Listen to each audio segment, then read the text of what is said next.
इतिहासात मला आता काही रमायचं नाही. वास्तव असं आहे की हा देश आज अडचणीत आहे, जग अडचणीत आहे. भारत सरकारने एक ऑल पार्टी मीटिंग करून तातडीने या क्रायसिसमध्ये विरोधी पक्षालाही कॉन्फिडन्समध्ये घ्यायची गरज आहे. आज इकॉनॉमी असेल किंवा आज LPGचा क्रायसिस असेल, याच्यामुळे भारतातल्या अनेक व्यवसाय, महाराष्ट्रातले व्यवसाय, पुणे जिल्ह्यातले आणि बारामती हे अत्यंत अडचणीत आलेले आहेत. मला असं वाटतं आत्ता या देशासमोर सगळ्यात मोठं आव्हान जगातली जागतिक परिस्थिती काय आणि त्याच्यानंतर होणारी पुढची आव्हानं ही आहेत. आजच बघा, दुबईवरनं आपले लोक परत आले. मी जयशंकरजींचे जाहीर आभार मानते की त्या काळात त्यांच्या MEAने, मिनिस्ट्री ऑफ एक्सटर्नल अफेअर्सनी प्रत्येक खासदाराला मदत केली. मला तर केलीच.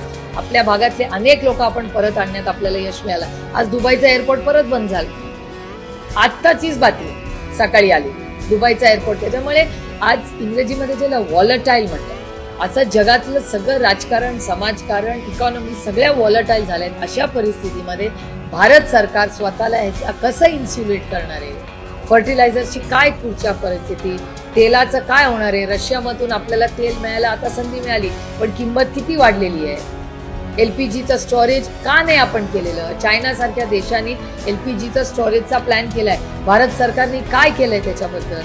का हा एवढा मोठा तुटवता होतो? त्यामुळे मला विचाराल तर आज पॉलिटिकल, सोशल आणि इकॉनॉमिकल क्रायसिस चाललेला आहे देशामध्ये आणि जगामध्ये, आणि भारत सरकार का ते कबूल करत नाहीये त्याचं उत्तर खरंच माझ्याकडे